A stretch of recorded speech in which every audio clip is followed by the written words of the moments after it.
right, and we're back. How's it going, everyone? Welcome to the ATX VGC Monday Night Friendlies. Tonight, you are here with myself, Gemma, or Gems, as well as Rollercoaster up in the upper left, Tiki or Chase in the upper right, and then we've got Nibs down in the bottom left. How's it going, guys? What's going on? Let's Good. see. Good, good. Are y'all excited? So tonight, we've got four best of threes for the ATX VGC Monday Night Friendlies, as we like to call them here. None of them will feature any of us. This is a first, I think, for the Monday Night Friendlies where it's not us. It went from only being us to now it's none of us. So we've got four super exciting matchups. We have three that will be using the Series 5 rule set. Or no, sorry. Three using the Series 6 rule set, and one still holding out and using the Series 5 rule set. So in our very first game, we are going to have... I think we've gone back to the... Did we go back to the original order, or did we tell them that in Discord? I forget. But I don't.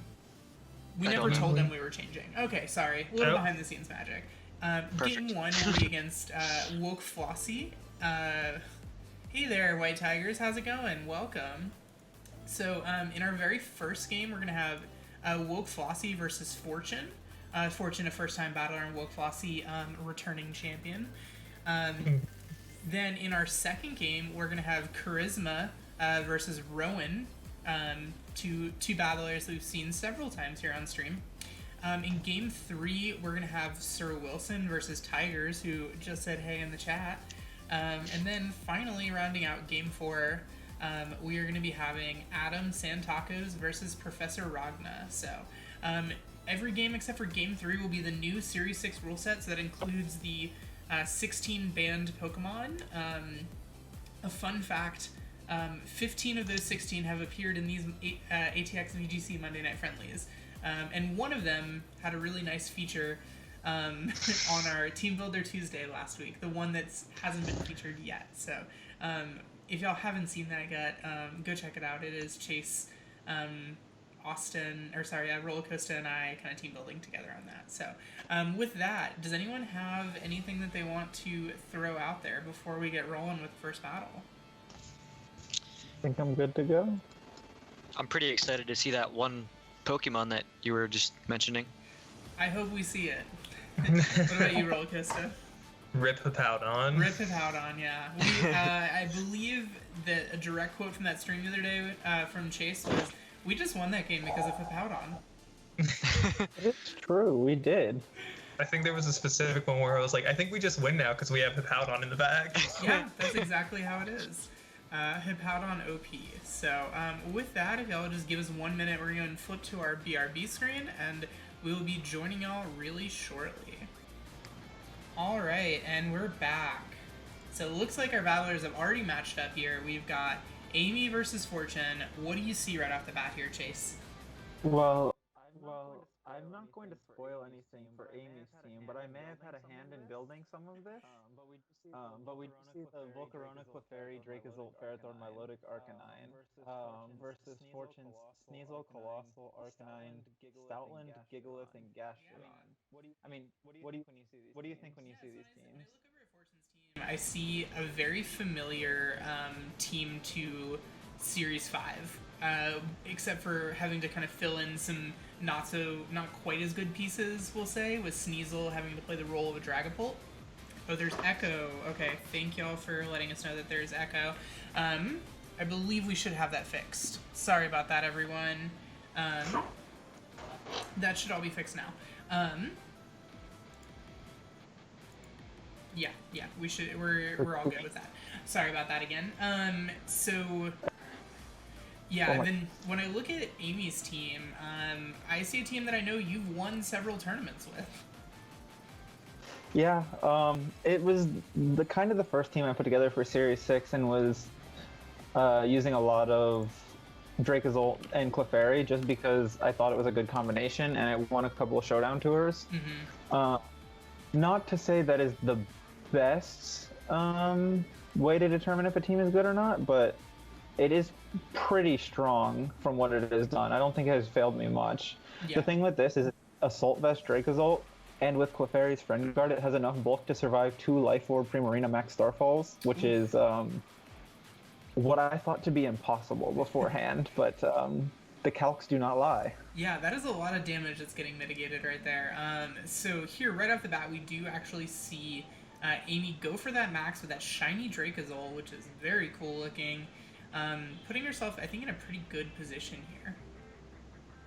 Yeah, with the Assault Vest along with the ground coverage, there's not very much that the Colossal can do and survive. Especially if it's getting its weakness policy procced this turn. It might just take one turn, do like 60% to the Clefairy, and then go down. Yeah. But I'm not too sure what we're gonna see here. Yeah, so let's go ahead and see here. We see Clefairy actually opt for the Helping Hand instead of the Follow Me, and we see Sneasel go for Fake Out into Clefairy. Great read from Amy there. Going for the Max Quake. This might just... Is this going to be enough? I think that was enough. Was that enough? It looked like it. If it wasn't, it was very close, and it's holding on. It won't live a surf. We'll say that.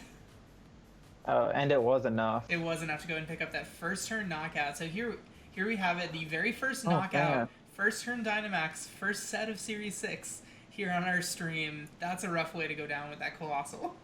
Yeah, it's kind of showing that without the elite support, Colossal isn't as good. And it kind of shows how Colossal really thrived on Santi's team because it had the support of the Dracozolt Breaking Swipe, the Choice Band Rillaboom to pick up KOs along with the Coals, things like Togekiss, and without those, it's kind of leaving itself open for just strong ground type moves. Yeah, exactly. Yeah, a Pokemon like that is incredibly weak to ground type moves doesn't really want to be taking one of those Max Quakes. Yeah. So here we see the Gigalith come out and set Sand. Yeah, I think like it's going to be tough just to get through this Dracozolt at this point. Something like another Helping Hand attack, or like a Follow Me, or even a Protect from this Clefairy. Like just keeping it on the field longer and doing increasing the Dracozolt's bulk. Like there's not really much to get through it. Yeah, yeah. Especially when you still have active redirection with that Clefairy. This Dracozolt can kind of just do whatever it wants this turn. And it's not at much threat of going down to anything. Yeah, and something like a Wormwind to drop the attack of both of the Pokemon on the opposing side of the field will even further increase, like, I guess, pseudo-increase the bulk of this Dracozolt. But yeah, it looks like with the Protect from Clefairy. Sorry, go ahead. No, yeah, I was going to say, we do see the Clefairy go for Protect. Looks like Fortune opting just to get some chip damage off of that Ice Shard. Not confident that he would be moving first against this Dracozolt, and it looks like it's taking down that a Focus Sash there. It is in fact a Focus Sash. Yeah, sadly Fortune set up the Sand for themselves, making it and then just and forget the Sand. The Earthquake is going to be taking out the Sneasel more actively. Yeah, and that does absolutely nothing after the Wormwind dropped, combined with just the Friend Guard bulk. Yeah, this Dracozolt looks like it's a problem for Fortune's team. Yeah, no, I mean, like, the first thing I thought when I thought of Series 6 was, how does anything beat Clefairy plus a good Pokemon? And the first good Pokemon I found was Dracozolt as the partner. And, yeah, I mean, like, I'm not sure that the Stoutland can even do much. Yeah, it will be moving first, more than likely, because of the Sand Rush ability. We've seen that previously. Amy's used that previously on this channel. We've seen her go for the Yawn, I believe, into my Excadrill, if you recall that game correctly. Yeah, but that was when the Alcremie was on the on the field. So let's see what here. We see heavy after you Heavy Slam. Interesting play. This should be enough to go ahead and take that Clefairy. Oh, not even enough to take it down. That Max Wormman doing a lot of work. Yeah, and they might just pick up another KO right here. Yeah, now it's a 4v1 with that Clefairy looks like it's outside of Sand Chip range. I believe it is. So, yeah, I mean, I don't know what you can even do here if you're the Gigalith trying to take on an entire team with what seems to be Rock Slide, Earthquake, Heavy Slam, and potentially Protect. Yeah. Or it could be Assault Vest set, we're not sure here. Yeah, we are seeing from the chat, those attack drops coming in big, and a very convincing game one here for Amy. Yeah, and then something like a Helping Hand Bolt Beak Oh, is probably enough to this with. kind of losing you a little bit there, Chase, but I think what you said, a Oh. Helping Hand Bolt Beak might be enough to go ahead and take care of this Giggle. Yeah, as long as it connects, and even if it doesn't, there's probably Pokemon in the back that can take care of it. But yeah, this should be enough here. Yep, and Dracozolt goes ahead through the hustle, connects with the Bolt Beak, and that's enough to go ahead and take out the Gigalith. Yeah, I mean, that's a pretty tough way to end a game one. Just Helping Hand max move, protect max move, Helping Hand max move, Helping Hand regular move, and that's Yeah. the game. Yeah, Uh, the elusive 4-turn game. yeah, it's especially difficult when you consider Hustle, making the last attack not particularly accurate.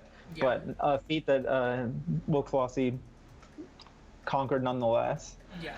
But I mean, what do you think that Fortune's adjustment here is to beat this Dracozolt Clefairy lead? You know, to take on Dracozolt, I need to double check the rest of Fortune's teams. It looks like Rowan Hall saying he wants to go ahead and add Dracozolt to his team for his battle next. So what I might opt for is something like, go for some Intimidate with that Arcanine pressure. You didn't see the Milotic in game one, but, that is one thing you kind of have to be worried about. Perhaps if you go the Arcanine plus maybe the Gastrodon, you can put yourself in a decent position, resisting the max, being immune to max lightning and dropping the attack. But you do have to be afraid of that Milotic if it is there, if Amy does opt to bring that. Yeah, and I think the play you have to make is bring the Arcanine, even if the problem is if the Milotic does get boosted, there's really nothing on Fortune's team that can take care of it. Yeah. So maybe it's just you cannot bring the Arcanine at any cost, but then that leaves you open to a Ferrothorn endgame. Mm-hmm. So that's a very interesting thing to think about. I do think the Gastrodon would be a good call. The one thing to note is that this Milotic does have an Ice move, so it Okay. is not walled by the Gastrodon. Yeah, that's what I was gonna say. Is like a lot of Milotics have only been carrying like one attack, and that being Muddy Water. So that's why I was saying Gastrodon might be a decent enough counter to where you can risk bringing the Arcanine. Yes. Because there's no way. But yeah, with an Ice move on that, yeah, that's definitely an effective counter. And I believe this Milotic is specifically EV'd to KO Arcanine at +2 with Scald instead of having Muddy Water, which risks a roll. Mm-hmm. So it even better beats Arcanines. Yeah. So So yeah, let's go ahead and see here what the leads and the adjustments are. We see here Fortune sends out Sneasel Gastrodon. this is a good adjustment here. Yeah. Potentially switching the Sneasel out for the Arcanine turn 1. But honestly, a Helping Hand max Wormwind into this Gastrodon, if it doesn't max, might just pick up a KO. Yeah, that's true. Yeah, at -1, do you think it would? At -1, probably not, but it might do like 75% though, is the Yeah. thing. But I would guess this Gastrodon chooses to max here. Yeah, I wouldn't be too surprised by seeing like a Quake come out from that. Yeah, Gastro. I think we might be seeing a Surf and Max Quake to get the special attack boost from Storm Drain. Yeah. But I'm not 100% sure here. If it doesn't max, it might just get taken out by the Wormwind, though. Yeah. Oh, we're seeing a Quake here from Wilkflossy's side, boosting Oh. that special defense. Yeah. Probably a smart decision, honestly, with the Assault Vest and a special defense boost. Even a +1 Gastrodon attack isn't going to be doing very much. Yeah, I think that's a really heads-up play, knowing that the secondary effect of Max Quake gets her a lot more in this situation with, Sneasel probably not going to be the most threatening in terms of offensive prowess. That Gastrodon's really what she has to worry about. We do see the turn 1 Dynamax here. Now, I will ask, since we see this max and we didn't see the Arcanine switch in, do you think the Arcanine came to this game? It's still possible. I think that what we might be seeing right here is what you had said with a Surf into a Max Quake coming from this. So we actually see the Helping Hand come out from the Clefairy into that Dracozolt, and Sneasel gets the Surf off first, boosting that Gastrodon's special I attack think by this 1 Surf stage. is 3 damage. Oh, it only did 2 to Dracozolt. Dang it. Yeah, 2 to Dracozolt, which not a whole lot. This Max Quake off of a Helping Hand does about 35%, maybe 40. I think that puts it in Helping Hand Max Wormwind range. I could be wrong. Yeah, and Rollercoaster pointing out every bit of chip really helps. And we see here, what does a Max Quake do? A +1 Max Quake. Oh, that does nothing. From a super effective hit, from a boosted Gastrodon. That's rough to see. Yeah, again, this is surviving 2 Primarina Life Orb Starfalls. It is not going to fall down to anything at all. Yeah, and now that Gastrodon is in range of, probably being taken out here by by this Max Wormman. So, if I'm Fortune, this might be a good turn for like a Arcanine switch and Max Guard, but it looks like we don't see either of those. Ooh, we do see the Max Guard. And Cecil goes for the taunt onto the Clefairy. Very interesting move there. Yeah, that was a good play, because now the Helping Hand boosts are not going to be a thing anymore. So maybe this Clefairy would like to switch out potentially this turn. And I will say, if we do not see this Arcanine in this game, this Ferrothorn is in a very good spot. Yeah, it really is. So Ferrothorn just being one of the tankiest Pokemon in the format, especially physically. I found it to be a really fun counter to Urshifu's. Switching into Surging Strikes with your Ferrothorn is very fun. yeah, I will say, I'm pretty sure an Arcanine Flare Blitz to a +3 Ferrothorn with Friend Guard does like 21%. That is a ridiculous calc. So yeah, so the Assault Vest here again on the so we see the Max Wormman there doing, looks like another 30%. Sorry, I was reading chat there for a sec. Chat's marveling at the Assault Vest tech. So we see here the Max Quake from a +2 does a little bit more. Yeah, starting to outpace those Max Quake boosts. Dracozolt's only getting 1 Max Quake boost and getting 2 Max Wormmans, only one of them connecting.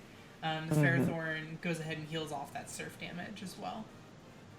Yeah, I mean, it honestly right here comes down to, can this Gastrodon dodge potentially a Dragon Claw and get a recover off? Because if it cannot, it's going down. This Ferrothorn might just be able to get an Iron Defense off and sweep through the game if there's physical Arcanine or no Arcanine in the back. Yeah.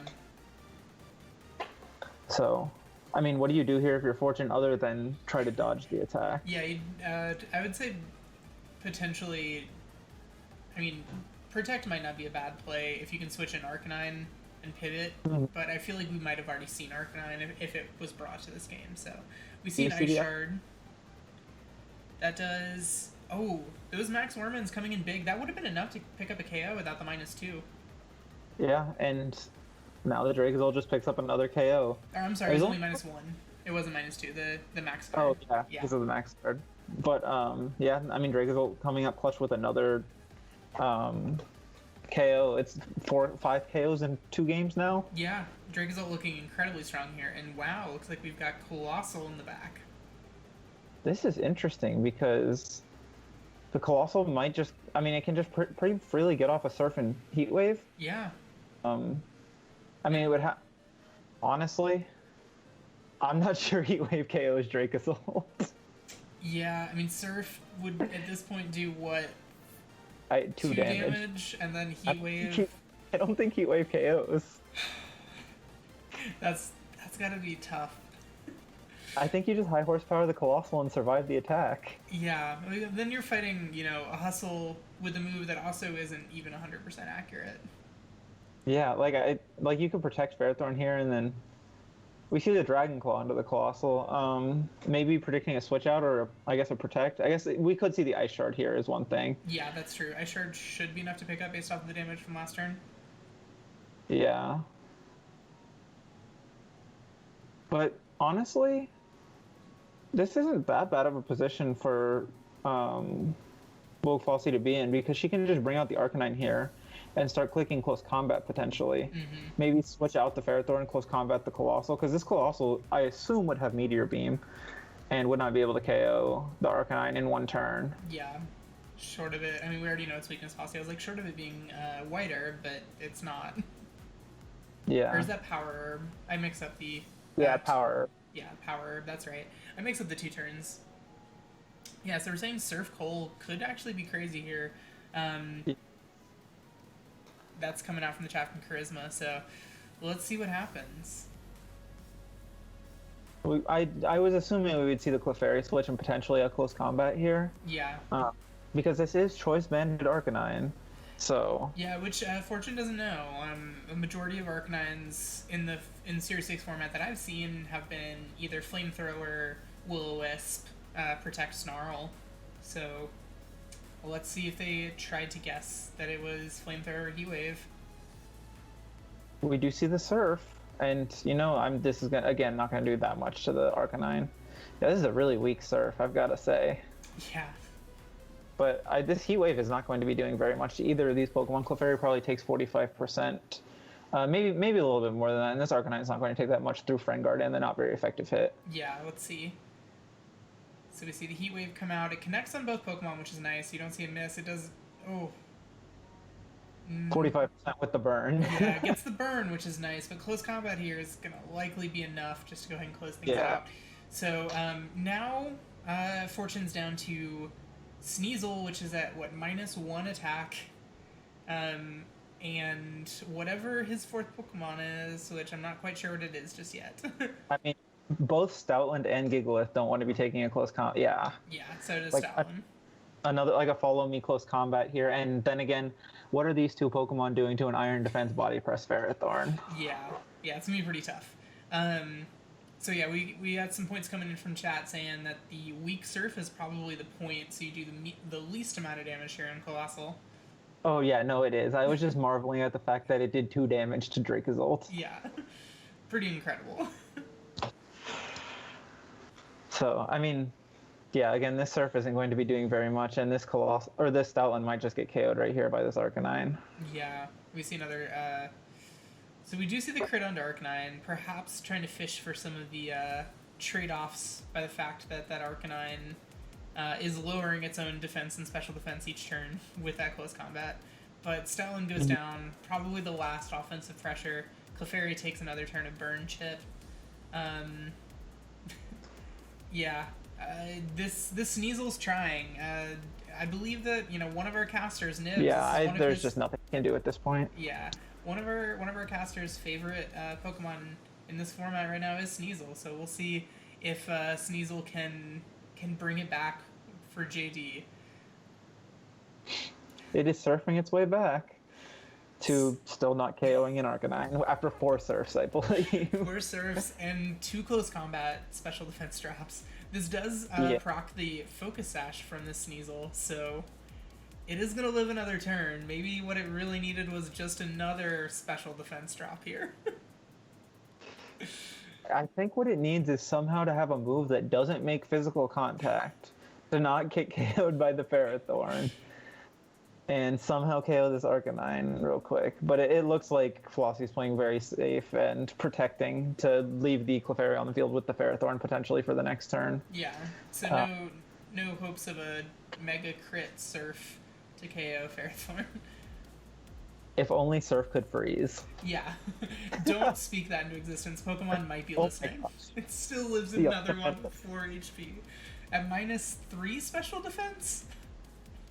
Yeah, It did I will 40 to Surf. This Arcanine does have HP and special defense investment, even though it is banded, but yeah, I don't know what to say on that. That Arcanine should not have lived 4 Surfs. No, it really shouldn't have, especially with the continued special defense drops from the close combats. So that wraps up our very first game, or our very first set here of Series 6. Let's check in with chat over here. Hey, you like that video? We think you should check this out, and YouTube thinks you should check this one out. And be sure to subscribe for more content.